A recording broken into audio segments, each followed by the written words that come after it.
On this episode, we talk about headlines, self-awareness, and why your dad showed up on Instagram. You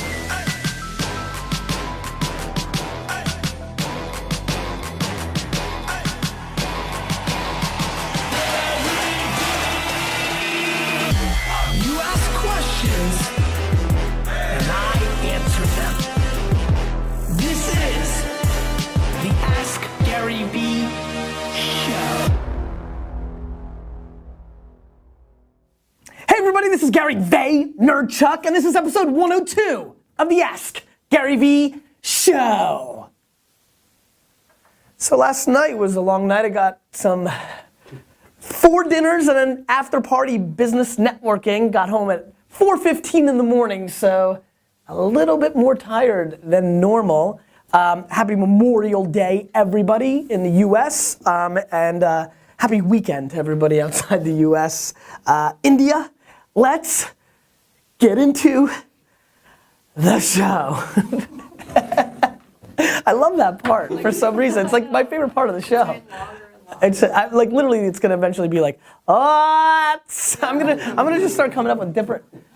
York said I should do something weird today, but D-Rock, stop trying to like force the show. You're such a f***ing overproducer.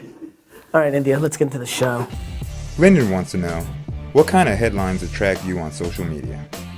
Lyndon, this is a great question. I think the interesting part about this question is I think a lot of different headlines attract me, and I think the headline copy reading called the BuzzFeed-ification of media is fully in play now. I mean, when you go look with a cynical, it'd be fun to ask Steve this question. It probably hurts your, actually not, that's not true. I'm curious what your take is on the fact that like the New York Times now does this, right? Like literally the whole world has gone slang and 5 ways to do this. Like it's all headline copy marketing. It's the stuff I built Wine Library on email marketing headlines. It's just become the game.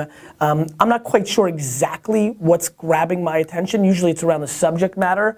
So usually things that scare me, like Jets running backs in trouble. Oh no,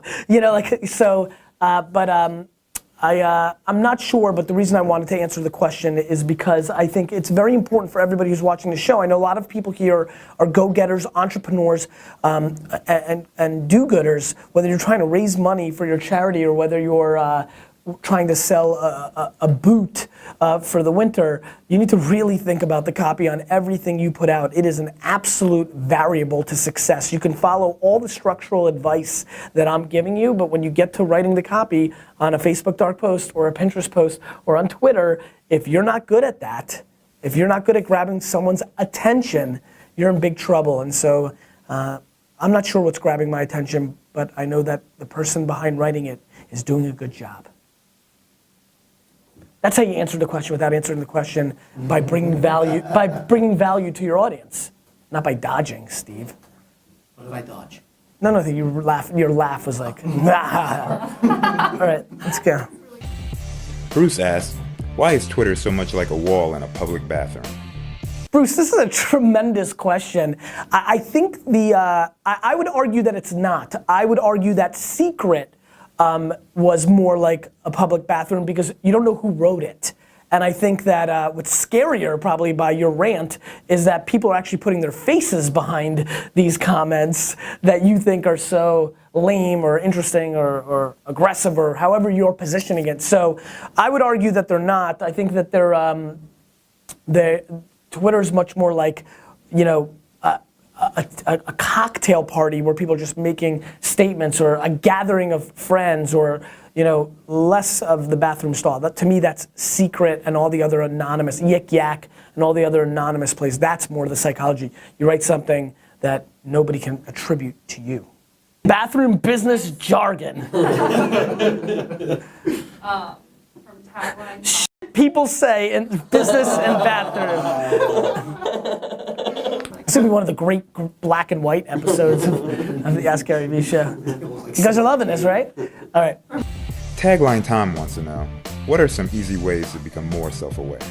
Tagline Tom, I think there's one hack for becoming more self-aware, which is asking people around you and creating a safe zone, a permission for them to actually tell you about you from their perspective, and it's on you to create that safe place so that they actually tell you things that you may not want to hear, because what I think could happen is that you get chipped away at, and I think that ultimately if you hear enough people say that you're too kind or too aggressive or full of shit or whatever it is, that eventually, you know, I gotta stop cursing because all the Facebook posts now, you guys need to beep. That's extra work for you guys.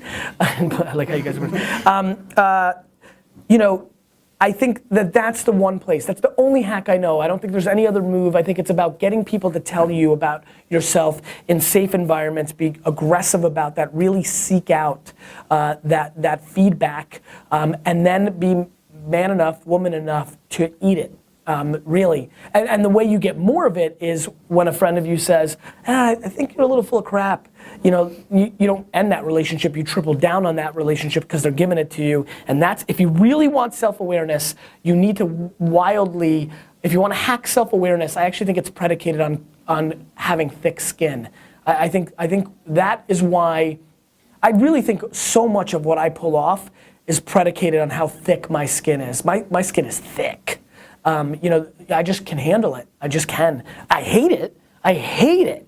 I hate like reading like, you know, bad stuff about me. It's devastating, but I respect it. I can accept it. I understand it.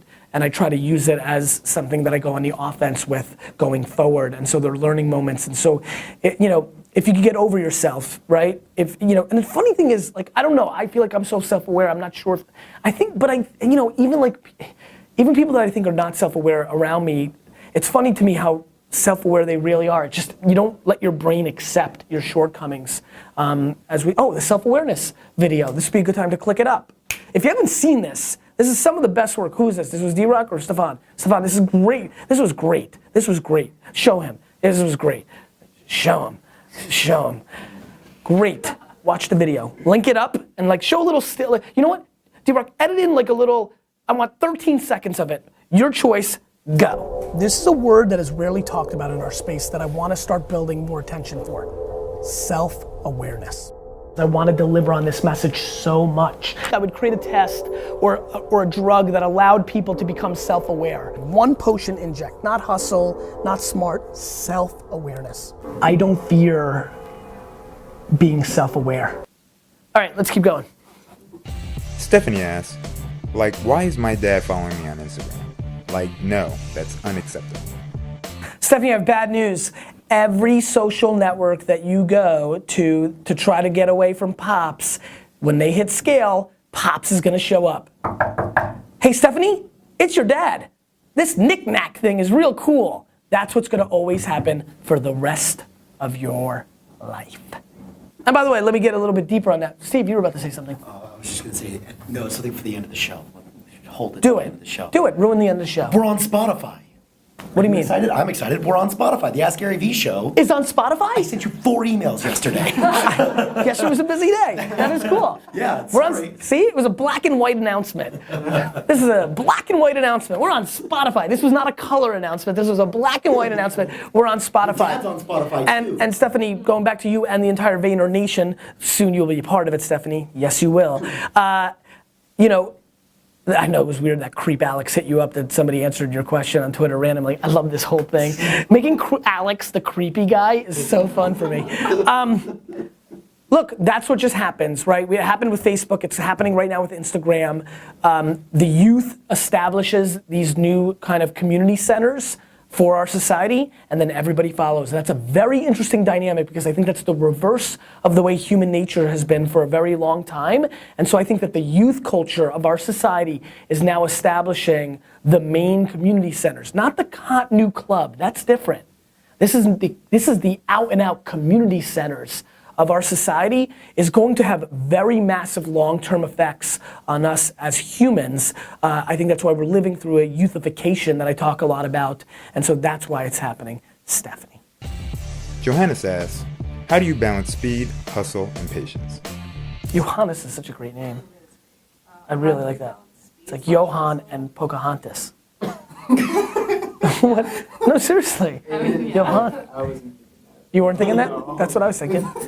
I was thinking that Johan Santana was dating Pocahontas, and they were known as a couple as Johantas. Johan Santana is a real baseball player, lefty, and Pocahontas is obviously Pocahontas. Yes. Okay, let's go into it. Obviously. This is Johan. I got it, Johannes. Right? This is the best question because the truth is, I really believe that I'm a bridge, right? I'm pulling equally, very aggressively from both sides. That I'm a human contradiction. That if you really watch the show and it throws people off as they get deeper into my content, that oftentimes I'm saying things that contradict themselves because the truth is they both live in real life at the same time. And it's about finding that cadence and balance to guide through. I am massively, at a global level, patient. But on a practical level and an execution level, I'm very fast, right? So it really is religion and church, right? Like at the highest, like at the theoretical, at the gray levels, I'm patient, long game. I'm aware that as long as I'm alive, I'm playing the businessman game, and it doesn't end tomorrow, and if it ends tomorrow, I don't know the outcome anyway because I'm dead, right? And so, but in real life, I understand it's a race, and the speed is a variable for success to me in a big way, hustle, and so the patience and speed are very much rubbing against each other, but it's like the diamond comes from that, right? Like, and so that's the thing that I think about. I find it very easy to do both. You have to understand, there's people that are both in practical and philosophical terms, and they have different outcomes. AKA, there's people that philosophically are not patient, they're impatient, and they're fast. And they look like the bad version of what I am, right? They're like hustlers, and they're like doing everything for themselves, and they're not patient. They don't care about the long game, and they're just gonna take, and they're just gonna take and take and take, and they're gonna take fast, and they're gonna gather, and I think that society, the game rewards them, and there's a lot of millionaires and billionaires that didn't do it the right way, and that's what I think they look like. Then, there's a lot of people that are massively patient and slow, and those are the enormous amount of people that, you know, in a business context, not in life, they're probably some of the loveliest human beings that have ever been made because they're slow and they're patient and everything's just lovely, and let's just like sit on the porch and, you know, drink peach tea for the rest of our lives and like go slow. Just go real slow. Like let's sit and look at stuff. Like let's sit on the porch and look at stuff. Like a car just drove by.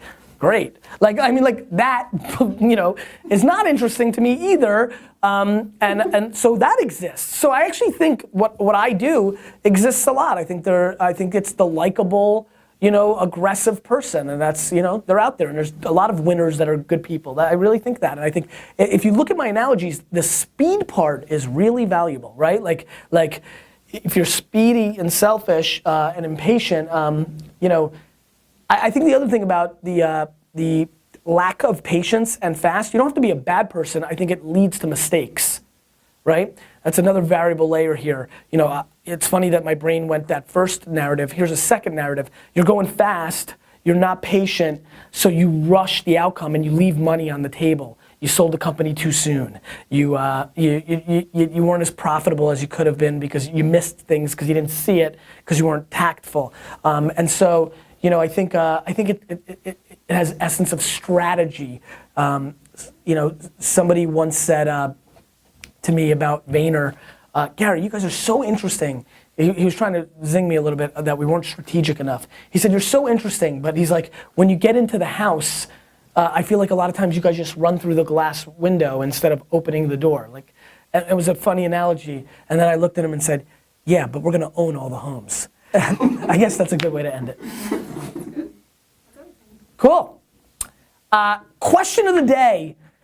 What are you, India, you get to ask the question of the day. I know, you knew it was gonna happen. I don't really know what I want to know. What are your Memorial Day weekend plans? You're gonna hate it. You hate it. It's almost weirdly the thing I was gonna do. What, really? Yeah. You keep asking questions. India will keep telling me to answer them. I will. Let's do it. And we could maybe turn this. Yeah. Because you said you wanted to make a video too. Cool. So let's do it.